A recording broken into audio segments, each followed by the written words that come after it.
வணக்கம், நான் செல்வமணி, எக்ஸ்-ஆர்மி. இங்கே Asian Motors Viraganoor ring road பக்கத்தில் இருக்கிற ஒரு ஒர்க் ஷாப்புக்கு தான் இங்கே என்னோடய வண்டியை ரிப்பேர் பண்ண கொண்டு வந்தேன். குவிட் வச்சுருக்கேன், ரெனால்ட் குவிட்.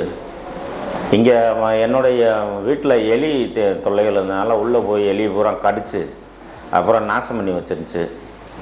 இங்கே வரவும் நல்லபடியாக ரிப்பேர் பண்ணி கொடுத்தாங்க. மனசுக்கு திருப்தியாக இருக்குது. ரெண்டாவது, இங்கே பெயிண்டிங்லேருந்து A to Z வேலை. பெயிண்டிங்னாலே உங்களுக்கு தெரியும், டிங்கரிங், வெல்டிங்கில் அது இது எல்லாம் நல்லா செய்கிறாங்க. டெக்னீஷியன்ஸ் நல்ல டெக்னீஷியன்ஸ் இருக்காங்க. எக்யூப்மெண்ட்ஸும் நல்லபடியாக வச்சு செய்கிறாங்க. நல்லா இருக்குது. வாங்க, நீங்களும் வாங்க. வெல்கம். தேங்க்யூ.